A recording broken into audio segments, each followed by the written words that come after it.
Buenas. Voy a comenzar leyendo aquí una partecita del texto de la autora. Dice, en el texto de hoy vemos a Jesús en el centro de una multitud rodeado de grandes necesidades. ¿O acaso hay necesidades que no sean grandes? Algo muy singular sucede en nuestra lectura hoy. Seremos testigos de dos maravillas entrelazadas. Y el tesoro de hoy dice, entonces cuando la mujer vio que no había quedado oculta, vino temblando y postrándose a sus pies, le declaró delante de todo el pueblo por qué causa le había tocado y cómo al instante había sido sanada. Lucas 8:47. Oremos. Padre mío, te damos gracias por este estudio de la vida de Jesús. Sin lugar a dudas que nos ha mostrado muchas áreas, partes de relatos que muchas veces hemos leído y no hemos visto eh, con profundidad lo que tú querías decir o lo que tú hiciste o lo que tú quieres enseñarnos. Por tanto, Señor, te rogamos que abras nuestros ojos espirituales y podamos entender las verdades que tienes hoy para nosotras. Te damos gracias en Cristo Jesús. Amén. Por favor, lea Lucas 8:40-56. ¿Por qué es alentador ver la forma en que Jairo, siendo quien era, se acercara a Jesús? Entonces vamos a leer Lucas 8 del 40 al 56.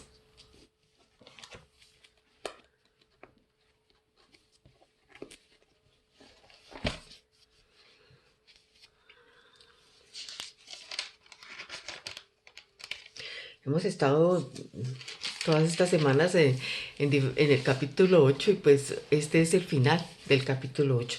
Vamos a leer qué nos trae la palabra de Dios. Dice así, la hija de Jairo y la mujer que tocó el manto de Jesús. Cuando volvió Jesús, le recibió la multitud con gozo, porque todos le esperaban. Entonces vino un varón llamado Jairo, que era principal de la sinagoga, y postrándose a los pies de Jesús le rogaba que entrase en su casa, porque tenía una hija única, como de 12 años, que se estaba muriendo. Y mientras iba, la multitud le oprimía. Pero una mujer que padecía de flujo de sangre desde hacía 12 años y que había gastado en médicos todo cuanto tenía y por ninguno había podido ser curada, se le acercó por detrás y tocó el borde de su manto, y al instante se detuvo el flujo de su sangre. Entonces Jesús dijo, ¿quién es el que me ha tocado? Y negando todos, dijo Pedro y los que con él estaban, Maestro, la multitud te aprieta y oprime y dices, ¿quién es el que me ha tocado? Pero Jesús dijo, alguien me ha tocado porque yo he conocido que ha salido poder de mí. Entonces, cuando la mujer vio que no había quedado oculta, vino temblando y postrándose a sus pies, le declaró delante de todo el pueblo por qué causa le había tocado y cómo al instante había sido sanada. Y él le dijo, hija, tu fe te ha salvado, ve en paz. Estaba hablando aún cuando vino uno de la casa del principal de la sinagoga a decirle, tu hija ha muerto, no molestes más al maestro. Oyéndolo Jesús le respondió, no temas, cree solamente y serás salva. Entrando en la casa, no dejó entrar a nadie consigo, sino a Pedro, a Jacobo, a Juan y al padre y a la madre de la niña. Y lloraban todos y hacían lamentación por ella. Pero él dijo, no lloréis, no está muerta, sino que duerme. Y se burlaban de él, sabiendo que estaba muerta. Mas él tomándola de la mano, clamó diciendo, muchacha, levántate. Entonces su espíritu volvió e inmediatamente se levantó y él mandó que se le diese de comer. Y sus padres estaban atónitos, pero Jesús les mandó que a nadie dijesen lo que había sucedido. Bueno, nos pregunta la autora, por favor, ¿Por qué es alentador ver la forma en que Jairo, siendo quien era, se acercara a Jesús? Bueno, era un principal de la sinagoga y se postró a los pies de Jesús. Como la palabra dice, toda rodilla se doblará.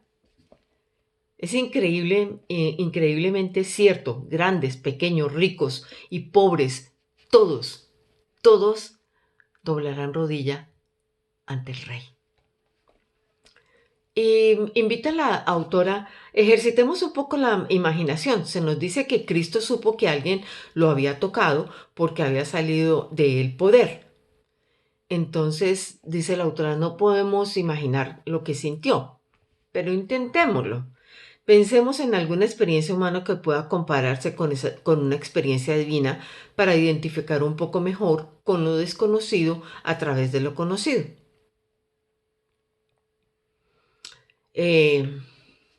Estuve pensando y pues realmente no quiero pensar cómo sintió el Señor. El Señor sintió y de él salió poder. Él lo sabía y eso fue lo que él quiso decir. Describa el peculiar cambio que se produjo en la casa de Jairo.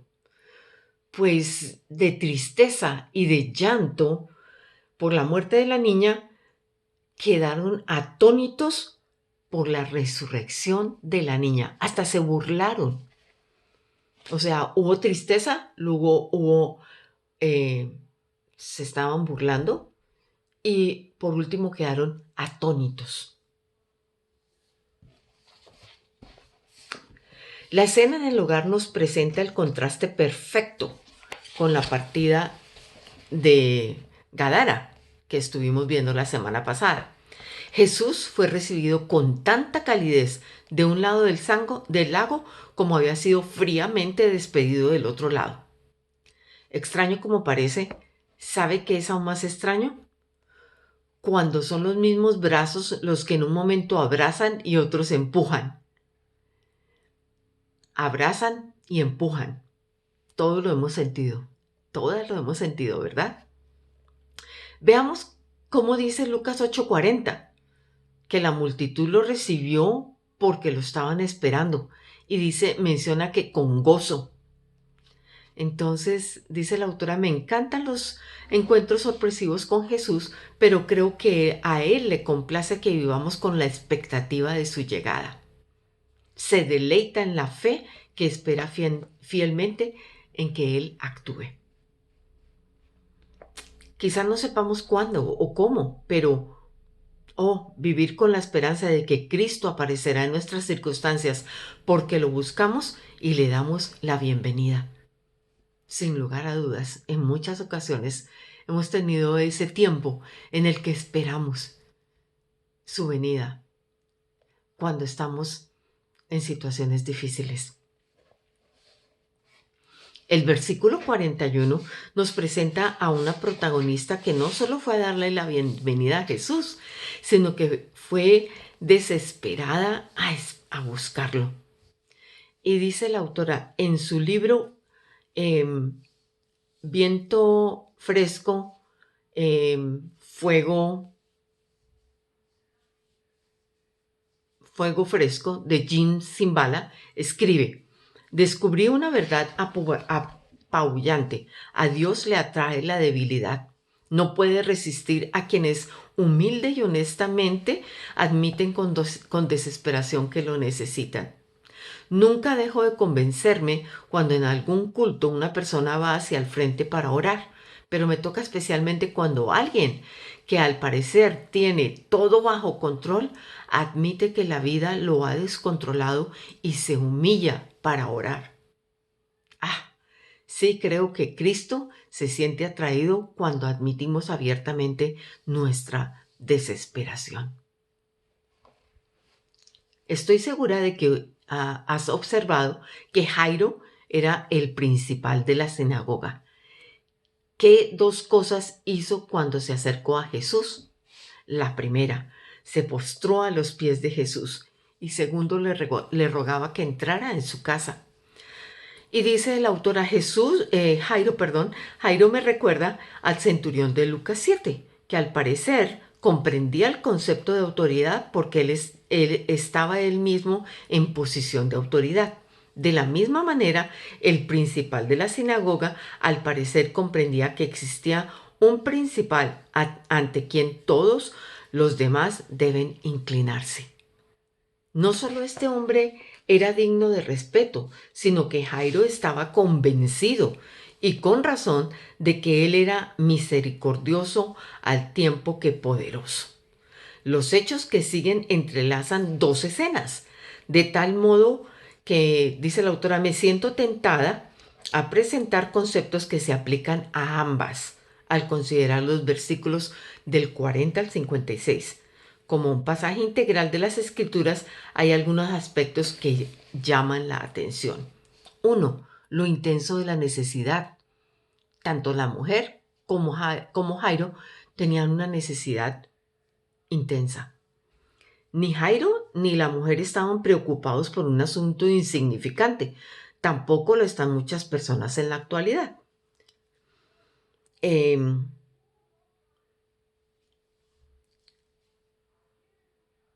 Tanto para Jairo como para la mujer que estaba entre la multitud, Jesús era literalmente su última esperanza. ¿Quién otro podría sanar de la muerte? ¿Y quién podría curar lo que los médicos no habían podido curar, especialmente sin cobrar? Realmente Jesús era la última esperanza de los dos. Y quiero que reflexione un momento. ¿A quién conoces que está tocando fondo, casi sin esperanza? Quizás, al igual que la autora, nosotras conocemos de alguien.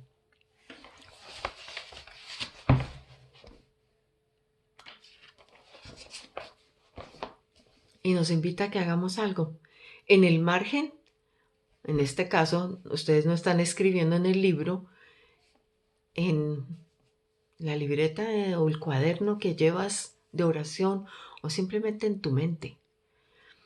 Escribe las iniciales de estas personas que están tocando fondo y describe la situación desesperada en la que están. Piensa en eso. Ponlos en tu mente durante el resto de la lección.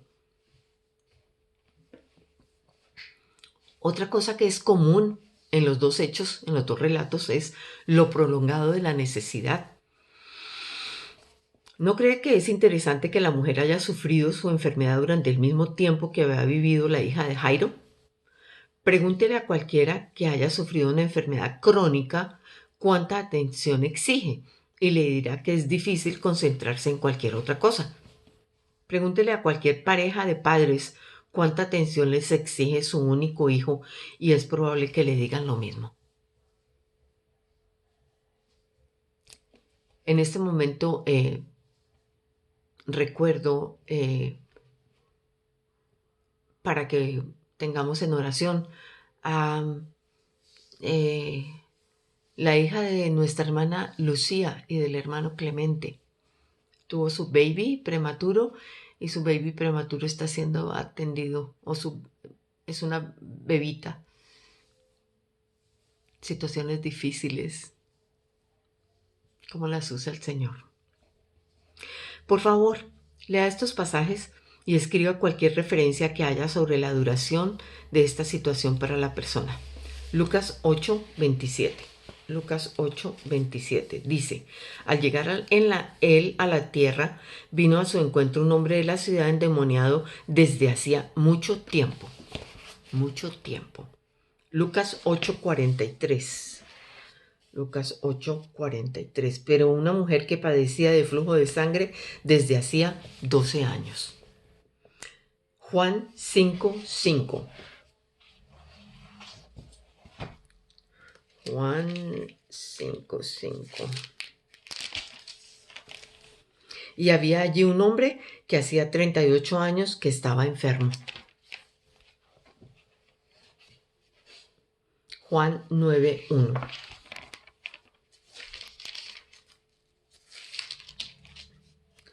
Al pasar Jesús vio a un hombre ciego de nacimiento. Hoy lo vimos en el servicio. El mensaje del ciego de nacimiento.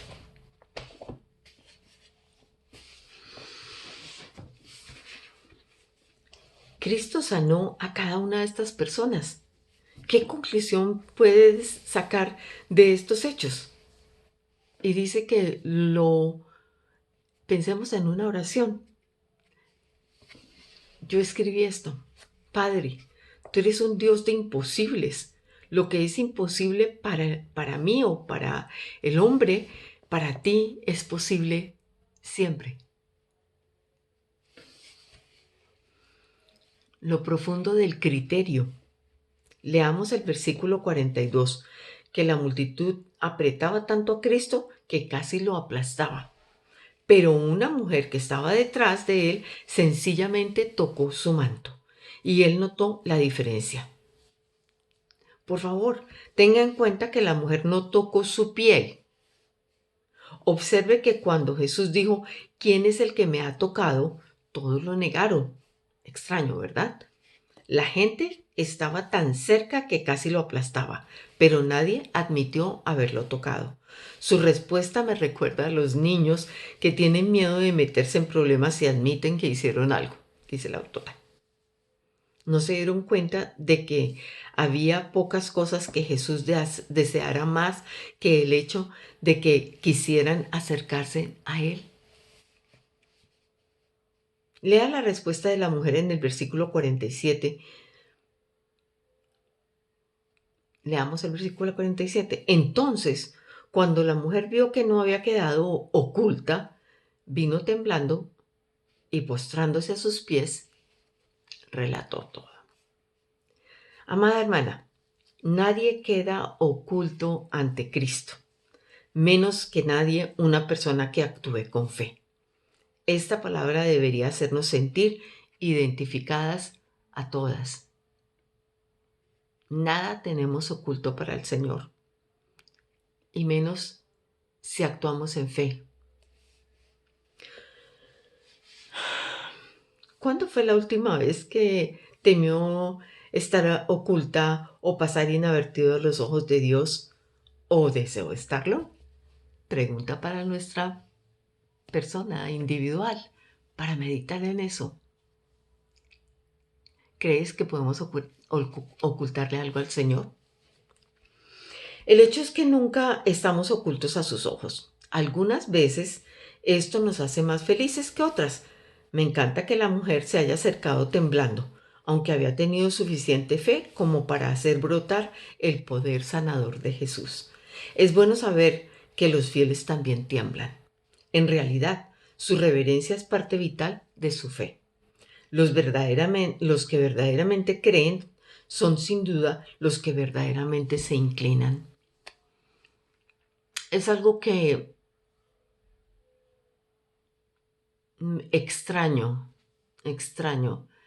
Eh, por ejemplo, en el servicio, extraño cuando estamos cantando una canción y de pronto dice de rodillas o inclinarse y nosotros simplemente seguimos ahí parados, no sé si sintiendo algo o no, eso es cada cual, pero nos hace falta esa reverencia ante Él. Cambiamos muchas costumbres cuando vinimos a los pies de Cristo, especialmente los que venimos del mundo católico, pero sin lugar a dudas que inclinarse ante Él lo dice el Señor, es lo que vamos a hacer todos, doblar rodilla ante Él, todos. Busquemos momentos para inclinarnos ante Él. Sí, a mí me duelen las rodillas, sí, pero puedo poner unos cojines. Algunas no podrán. Inclina tu cabeza. Inclínate ante Él. ¿Por qué crees que Cristo le pidió que se diera a conocer? Bueno, todo lo que vino a hacer Cristo, primero para mostrar de que Él era el Hijo de Dios y segundo, mostrar su autoridad y darle gloria al Padre. Lo que Él hacía era para darle gloria al Padre, por eso le obedeció hasta la muerte y muerte de cruz. Pero la autora hace aquí un comentario. Creo que una razón puede haber sido para que ella disfrutara de la sanidad que había recibido. La mayoría de las versiones en español no incluye una palabra que se encuentra en la King James Version, en el versículo 48. Hija, anímate, tu fe te ha salvado, ve en paz. Dicho de otra forma, creo que es como si Cristo le estuviera diciendo, no te vayas como alguien que siente que ha robado un regalo. Anímate, yo te lo doy de todo corazón. Eso es lo que ha hecho con cada una de nosotras. El siguiente es la amplitud del poder. El versículo 42 nos dice que Jesús iba en camino para ayudar a la niña moribunda cuando la mujer tocó el borde de su manto. Cristo mismo relató lo sucedido. Alguien me ha tocado porque he conocido que ha salido poder de mí. La palabra que se traduce como poder en este versículo es una de mis preferidas, dice la autora. Ya la hemos comentado anteriormente, si recuerdan. Dunamis significa poder especialmente para lograr. Cuando salía poder de Cristo, ese poder lograba algo. Esa es la naturaleza del dunamis. Hemos hablado en una clase anterior de que ischus, cuando se usa en contraste con dunamis, representa más bien la realidad concreta del poder de Dios. En otras palabras, podemos considerar que icus es el poder que Dios posee. Dunamis representa, entre otras cosas, que Dios está dispuesto a usar el poder que posee. Lo que quiero dejar en claro principalmente es que Cristo liberó suficiente poder como para sanar a una mujer de una hemorragia que sufría desde hacía 12 años, pero aún tenía mucho más como para levantar a la hija de Jairo de los muertos. Sé que lo entiende, pero quiero que lo reciba en su corazón también. El poder de Cristo es ilimitado.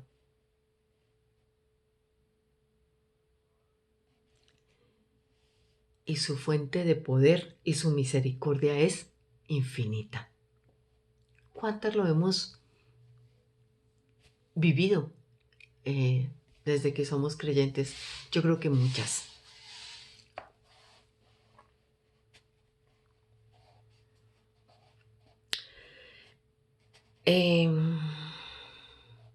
En este mismo instante quisiera que escribiera en el margen algunas frases de oración intercesora por las personas o la persona o las personas que están tocando fondo y cuyas iniciales escribió anteriormente. Ahora, amado hermano, ¿cuál es su mayor necesidad, el más profundo deseo de su corazón? Escríbelo. ¿Tienes 2 o 3? Escríbelos a lo largo de tu cuaderno, tus notas de oración. No me digas que son triviales, que parecen que compararlos con cualquier otro sería tonto.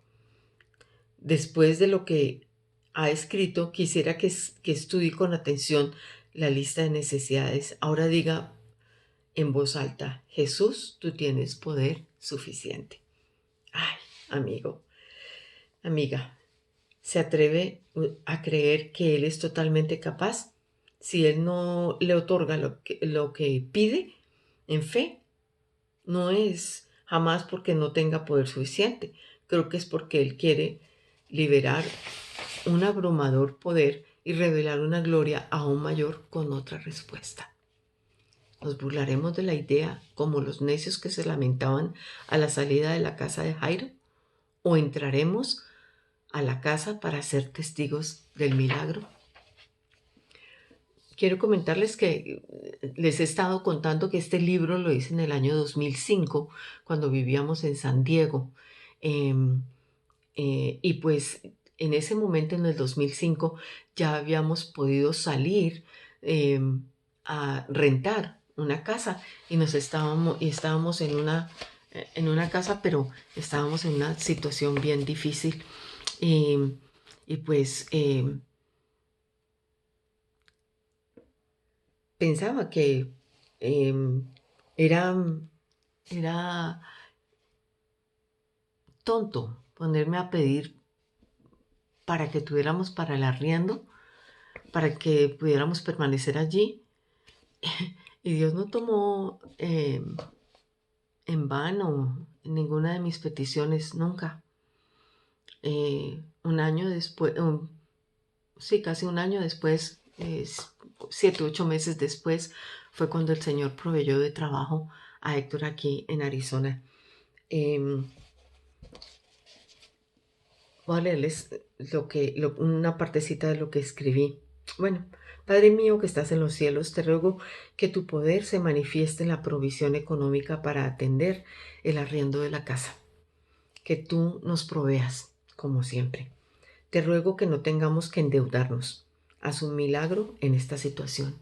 Y Padre, yo te ruego que proveas a Héctor, a Juan David, a Héctor Andrés y a mí de un trabajo que atienda nuestras necesidades y de poder establecer una casa donde podamos congregarnos. Cuando lo leí, cuando estaba haciendo la clase, dije, no puedo creer que yo en ese momento haya estado pensando eh, en pedirle un trabajo y una provisión que nunca nos la imaginamos, jamás en la vida, jamás. Nosotros no teníamos ningún conocido en Arizona, no teníamos nada de nada, pero él utilizó una persona de la iglesia, quien habló con una persona que trabajaba aquí en Arizona, en el departamento de transportes donde hemos trabajado mi esposo y yo. Y él simplemente le contestó, mire, esta es la página web en donde debe ingresar su resumen. Y ese fue el abrebocas para que nosotros nos viniéramos y dejáramos a toda la familia, porque toda la familia vive en California, en diferentes partes, especialmente en San Diego. Pero los dejamos y nos vinimos para acá.